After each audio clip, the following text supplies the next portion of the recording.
Something remarkable happened between 2024 and early 2026 that barely made headlines in the West. 10 countries, some of them allies, some rivals, one of them a G7 nation, went to New Delhi with their hands out, and India, one by one, turned them away, or at the very least made them wait on its terms.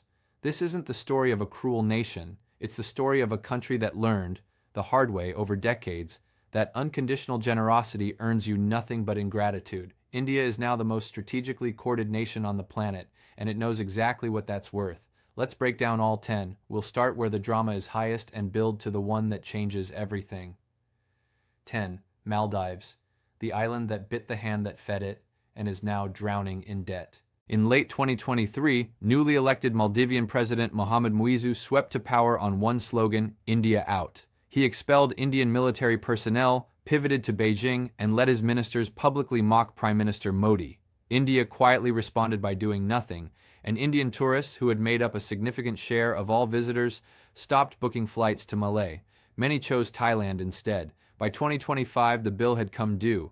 The Maldives' external debt had ballooned past $3.4 billion, with China holding the largest share. The country needed $600 million in debt repayments through 2025 and a staggering $1 billion more in 2026, against foreign reserves that had dropped to just 6 weeks of import cover. Both Moody's and Fitch downgraded the country's credit rating. The IMF was watching, so was India. Muizzu reversed course completely. His foreign minister flew to Delhi in January 2025. His defense minister followed. The anti-India rhetoric vanished overnight. India extended a modest $50 million treasury bill rollover through the State Bank of India, just enough to keep Malé from tipping over. But the large-scale financial rescue Muizzu had hoped for never arrived. India is now helping the Maldives survive, not thrive. The message is written in the numbers. You don't get the full lifeline when you've spent a year publicly burning the rope. 9. Bangladesh. A neighbor in chaos asking for stability, it chose to destroy August 2024. Prime Minister Sheikh Hasina's government collapsed in a wave of student protests that left over 600 dead. She fled to India with barely any notice. The interim government under Muhammad Yunus inherited a country in political freefall and immediately went looking for trade credit lines, border reopenings, and diplomatic cover at the IMF. The problem? Within months of Hasina's fall, the new government allowed Pakistani military delegations to visit Dhaka, permitted protests outside India's High Commission to escalate, and began flirting with Chinese port development at Chittagong. India's response was surgical and silent. Export delays, extended inspection times at border checkpoints, no public statement, no dramatic announcement, just friction. Carefully applied where Bangladesh's export economy felt it most. Garment manufacturers began missing deadlines. Fabric shipments slowed. European buyers started asking questions. India offered humanitarian concern for Hasina's safety. It offered nothing else until the political picture stabilized. Bangladesh is now heading toward elections in early 2026. India is watching and waiting. And when a legitimate, stable government emerges, the door may reopen. But on India's schedule, not Dhaka's.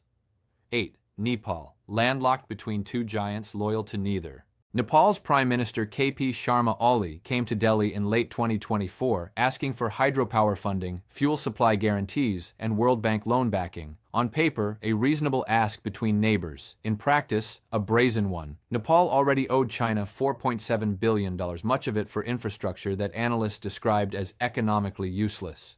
The Pokhara airport, built with Chinese loans, handles a handful of flights per week.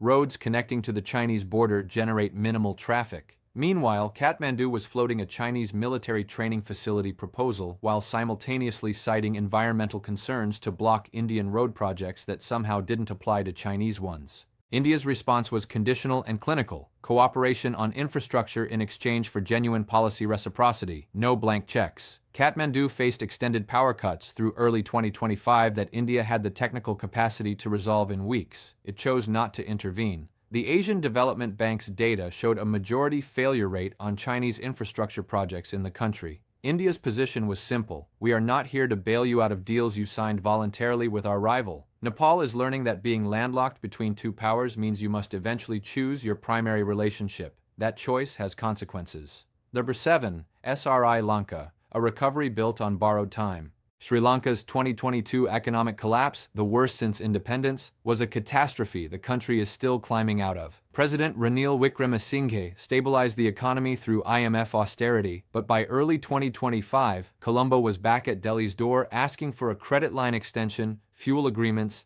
and debt restructuring support. What complicated the request? Sri Lanka had in late 2024 renewed long-term port access arrangements at Hambantota with Chinese interests, allowed Chinese research vessels India views as intelligence gathering platforms, to operate in the Indian Ocean multiple times, and invited Pakistani naval ships for joint exercises. India's response in early 2025 was precise. Medicine and emergency diesel, yes. Large credit lines, no. India is not punishing the Sri Lankan people. Fishermen along the coast still receive fuel support. It is, however, making clear to Colombo that strategic geography cuts both ways. If you host India's adversaries in waters India considers its extended backyard, you do not simultaneously receive India's full economic embrace. Colombo is beginning to understand the math. Number 6. Mauritius. The country that passed the test. Not every story is a refusal. Mauritius is the exception that proves the rule. In 2023, Beijing offered Mauritius $680 million in port infrastructure funding, no conditions attached. It was a tempting offer for a small island economy, but in July 2024, Mauritius publicly and jointly rejected Chinese military access to the port, a statement made directly alongside India. That one act of alignment changed everything. By November 2024, India and Mauritius had finalized a comprehensive economic partnership agreement. By early 2025, India had committed $500 million toward the Mauritius Metro project, and Indian naval vessels were making regular port calls at Port Louis. India's reward diplomacy is as real as its strategic patience. The distinction between Mauritius and the Maldives is not wealth or size, it is simply which way Mauritius pointed when it had to choose, India noticed. For 5. Myanmar. A crisis India cannot fix and cannot ignore. Since the February 2021 military coup, Myanmar has descended into one of Asia's most severe ongoing conflicts. By early 2025, UN estimates put the death toll in the tens of thousands, with over 3 million internally displaced. Ethnic armed groups control large swaths of territory. The military junta, losing ground steadily, reached out to India through back channels, weapons, intelligence, diplomatic legitimacy. India shares a 1,643-kilometer border with this chaos. By January 2025, over 87,000 Myanmar refugees had crossed into Manipur, Mizoram, and Nagaland. India faces an impossible choice: back a brutal junta that is losing, or allow Myanmar to become a failed state where Chinese-aligned militias and drug networks fill the vacuum. India chose neither, and both simultaneously. It maintains quiet communication with the military government. It supplies limited humanitarian aid to border refugees. It shares tactical intelligence on insurgent groups that threaten Indian territory. It also, according to multiple reports, maintains back-channel contact with ethnic armed organizations, hedging every bet it can. What it refuses to do is publicly legitimize a government the rest of the world has isolated, because India can't afford to become a pariah over Myanmar's internal collapse. So it does the minimum, protects the border, and waits. Number 4. Pakistan. The most dramatic chapter of 2025, and the most consequential, whatever tentative economic backchannels existed between India and Pakistan in early 2025, were obliterated on April 22, 2025. Gunmen killed 26 civilians, mostly Hindu tourists, near Pahalgam in Indian-administered Kashmir. India attributed the attack to Pakistan-based militant groups. On May 7, India launched Operation Sindoor, precision missile and drone strikes against terrorist infrastructure in Pakistan and Pakistan-administered Kashmir, using domestically developed systems including BrahMos missiles and Akash-tier air defense units without relying on foreign logistics. 4 days of the most intense cross-border fighting between the two nuclear powers in decades followed. Drone battles, missile exchanges, strikes deep into each other's territory. Pakistan launched its counter-operation. India struck Pakistani Air Force bases. A ceasefire was announced May 10th, brokered through direct military-to-military contact between the Directors General of Military Operations of both countries. India's official position: No foreign mediation was involved. Pakistan's economy, already running on IMF life support with inflation still severely elevated, took another hit. The Indus Waters Treaty, suspended by India in late April, remained in limbo. By early 2026, the relationship is technically at a ceasefire, but trade remains banned, visas revoked, and no formal diplomatic engagement is underway. Whatever help Pakistan was seeking from India in economic or diplomatic terms died in April. Some histories are too recent to move past quickly. Number 3. Afghanistan. 20 years of friendship. Abandoned in 24 hours, India spent $3 billion building Afghanistan between 2001 and 2021. Parliament buildings, dams, schools, hospitals, roads.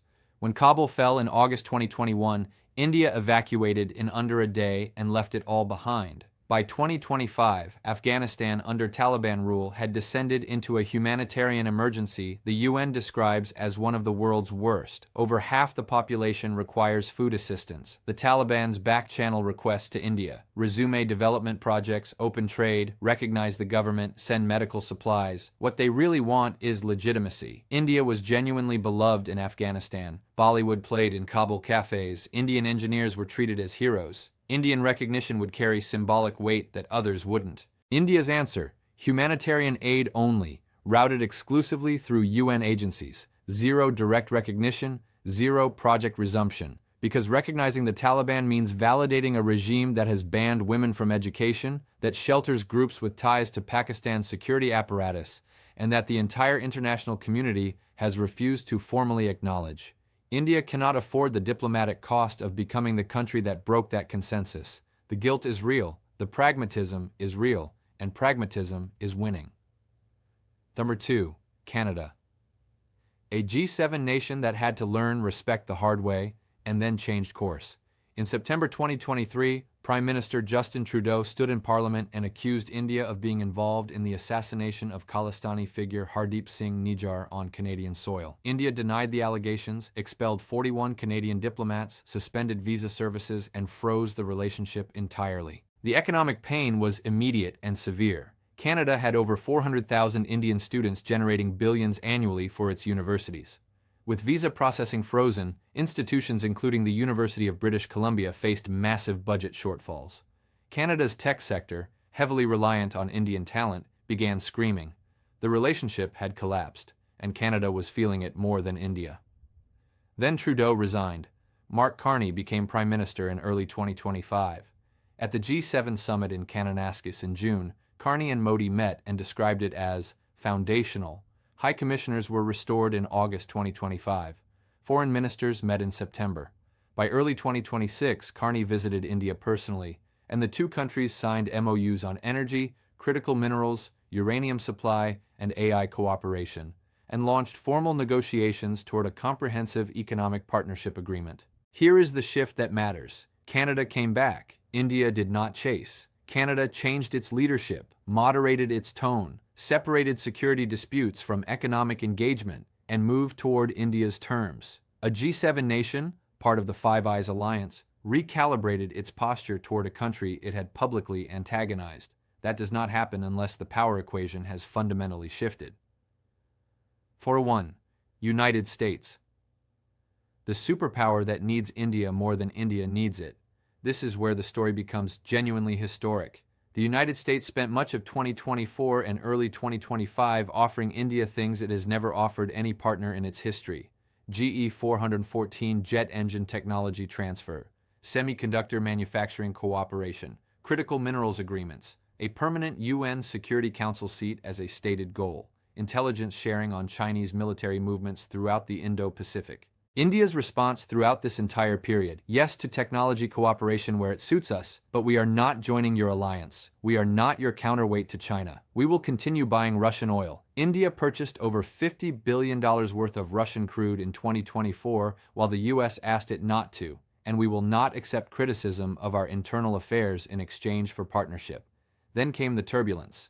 Trump's second term brought tariffs, eventually reaching 50% on India, a combination of retaliatory rates and a penalty for Russian oil purchases. The sixth round of US-India trade talks was postponed in late August 2025. Relations cooled noticeably. India began quietly warming up its relationship with China and preserving its Russian partnership, not out of hostility to America, but as a demonstration that it has options. The dynamic as of early 2026, the US and India are working toward a trade deal, Trump's potential visit for a Quad summit is on the table, and both sides understand the relationship is too structurally important to collapse. But the negotiating table looks nothing like 2020 or even 2022. India is negotiating from genuine strength, economic, military, demographic, and diplomatic, and the US is aware that India's cooperation is chosen, not owed. In 1971, President Nixon sent a nuclear-armed carrier group toward India to intimidate it during the Bangladesh War. In 2026, US policymakers are hoping India will show up to summits on their preferred schedule. That is not a minor change in the relationship. That is a complete restructuring of who holds leverage. India's approach isn't cruelty, and it isn't weakness. It is the application of a hard-won lesson from being on the receiving end of conditional aid for 50 years. Every country India helped unconditionally through the 1990s and 2000s either drifted toward China when the money got better or took New Delhi for granted entirely. India is in a unique position today, able to communicate and operate with Washington, Moscow, and Beijing simultaneously while remaining beholden to none of them. That is not an accident. It is a deliberate, sustained foreign policy choice that has been built over a decade and is now yielding structural returns. India will host a string of summits in 2026, including the AI Impact Summit, the BRICS Summit, and a possible Quad Summit. Xi Jinping may attend, Trump may attend. Putin already visited in December. Every major power is knocking at the same door. On India's terms, in India's capital, on India's calendar. That is what strategic autonomy actually looks like when it works. The question worth sitting with, is this the blueprint every developing nation should follow when dealing with superpowers? Or does playing every side simultaneously eventually leave you with no genuine allies when you need them most? Drop your answer below. The next video looks at which nations India is quietly building deep alliances with, the partnerships no one is talking about yet. Subscribe and turn on notifications. You'll want to see it.